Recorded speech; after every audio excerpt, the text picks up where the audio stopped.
Assalamualaikum warahmatullahi wabarakatuh. Perkenalkan, nama saya Herliana Hervin dengan NIM 17096224046 dari Prodi Pendidikan Administrasi Perkantoran kelas B. Nah, di video ini saya akan menunjukkan bagaimana caranya kita bisa menggunakan Odoo untuk membantu pekerjaan kita. Misalkan, bagaimana caranya memasukkan data karyawan baru, bagaimana caranya memasukkan data departemen baru, dan bagaimana caranya membuat planning untuk shift karyawan. Nah, video ini saya buat untuk memenuhi penugasan pada mata kuliah Digital Office dengan dosen pengampu Bapak Adnan Kasofi, MBA. Selamat menyaksikan. Baik, di sini saya akan menjelaskan bagaimana sih caranya kita bisa menambahkan data karyawan kita menggunakan Odoo. Nah, di sini sudah terlihat beberapa modul. Cara menambahkan data karyawan, kita menuju ke modul employees di bawah sini. Kita klik. Nah, muncullah karyawan di perusahaan Hervin Company. Cara kita menambahkan data karyawan, kita pergi ke pojok kiri atas ini, ada tulisan New, kita klik, dan kita sudah bisa mulai memasukkan data karyawan baru tersebut. Misalkan namanya Sanita Kuina. Job position-nya misalkan Staff Auditor. Word mobile-nya bisa kita misalkan 021-9023-406. Word phone-nya misalkan 0817-9230-4782.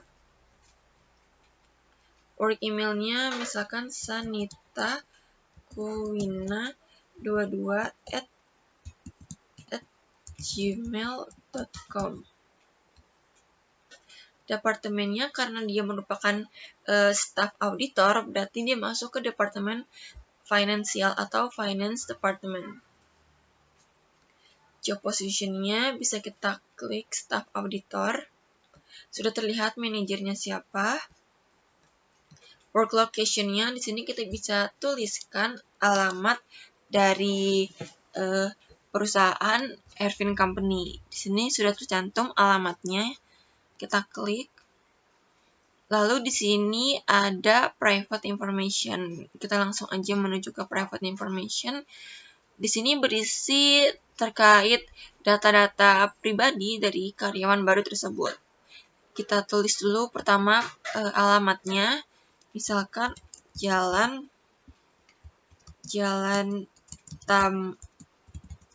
Taman Indah nomor 21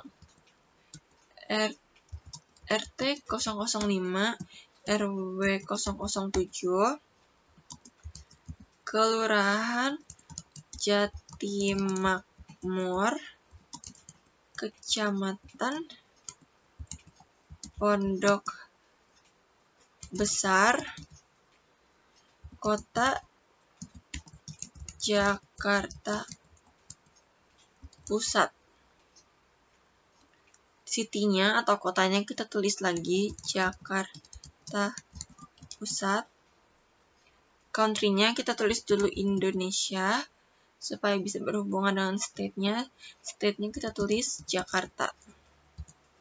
Ini zip-nya atau misalkan bisa kita tulis pakai kode pos. Misalkan saja 17013. Email, di sini ada emailnya kita samakan saja dengan email di sini. sanitakuina22@gmail.com. Nah, untuk font-nya kita samakan saja dengan work font yang di sini. Kita tulis 0817-9203-4782. Nah, marital status, karena Sanita ini single, kita tulis saja single. dan Sanita belum punya anak, jadi kita tuliskan anaknya itu 0.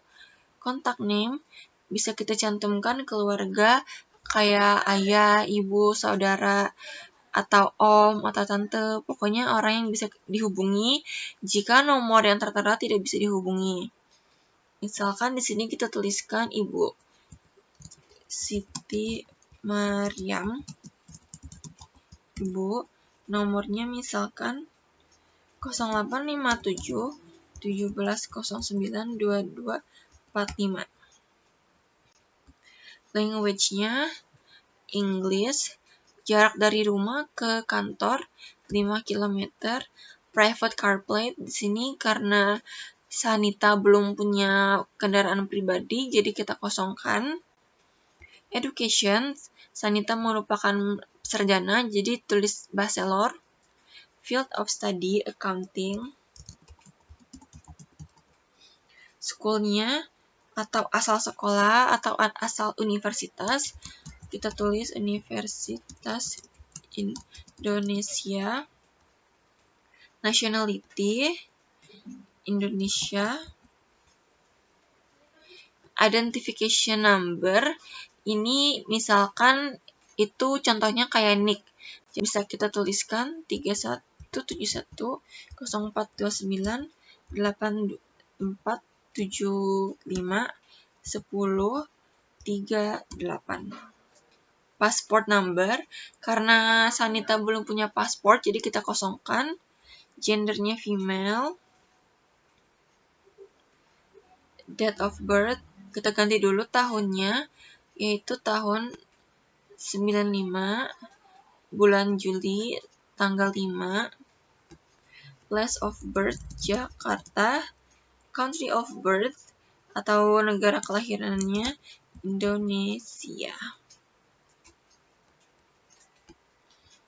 Work permit, ini berhubungan dengan visa, karena Sanita bukan tenaga asing, jadi dia tidak perlu ada work permit atau visa pekerjaan.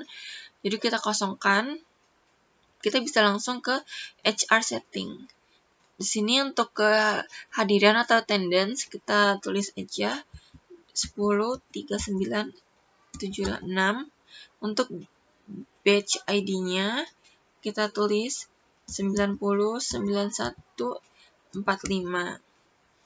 Nah, semua data sudah terisi. Kita bisa juga masukkan foto dari Sanita.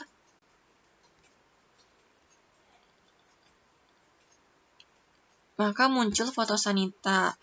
Sebelum kita kembali ke employee, untuk lebih yakin, kita bisa juga save manually, klik ini. Lalu kita kembali ke employees. Maka sudah bisa kita lihat Sanita, datanya sudah muncul di data karyawan perusahaan Hervin Company. Oke, dan dia juga datanya masuk ke the finance department nih. Di sini Sanita. Bagaimana sih cara kita menambahkan departemen? Selanjutnya akan saya jelaskan tutorial mengenai cara menambahkan departemen di perusahaan. Oke, nah gimana sih cara kita bisa menambahkan departemen baru di Odoo ini? Pertama kita klik departments, maka akan muncul beberapa departemen yang ada di perusahaan Hervin Company. Cara menambahkannya, kita klik new di pojok kiri atas. Kita tuliskan nama departemennya, misalkan Business Development Department. Manajernya misalkan Wanda Aisyah. Kita save manually. Kita kembali ke departemen, maka sudah muncul departemen baru yaitu Business Development. Nah, kalau kita kembali ke employees, kita hanya akan melihat beberapa departemen yang sudah ada employees-nya.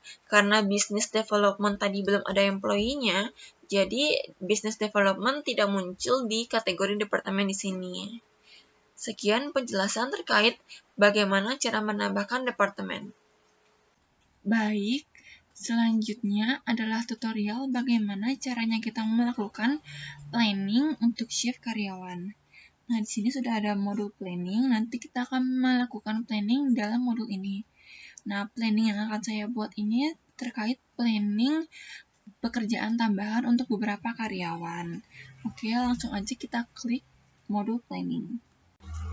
Baik, di sini saya akan memulai menjelaskan terkait bagaimana caranya menentukan shift menggunakan modul planning di Odoo.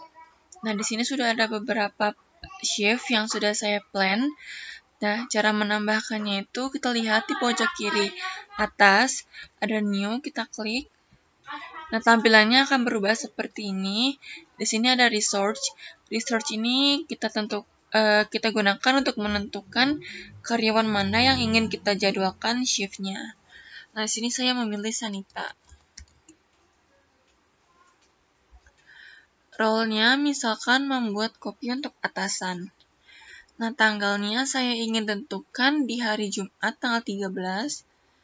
Nah, yang berbeda di sini adalah waktunya atau jamnya dari jam 8 hingga jam 9 pagi. Kita klik apply. Lalu saya juga akan klik repeat supaya jadwal ini terulang setiap 3 minggu sekali. Jadwal ini akan terulang selama 3 minggu sekali selamanya. Di sini saya klik forever. Lalu saya klik publish and send supaya jadwal shift ini bisa terkirim ke Sanitanya sendiri. Oke, di sini juga sudah terlihat jadwal shift Sanita pada hari Jumat pukul 8 hingga pukul 9 pagi untuk membuat kopi untuk atasan. Sekian penjelasan terkait penggunaan planning untuk menentukan shift. Semoga membantu. Terima kasih telah menonton. Sampai jumpa. Baik, sekian tutorial yang bisa saya sampaikan. Semoga apa yang saya sampaikan sebelumnya bisa menambah ilmu bagi teman-teman semuanya. Sekian dari saya, kurang lebihnya mohon maaf. Wassalamualaikum warahmatullahi wabarakatuh. Thanks for watching.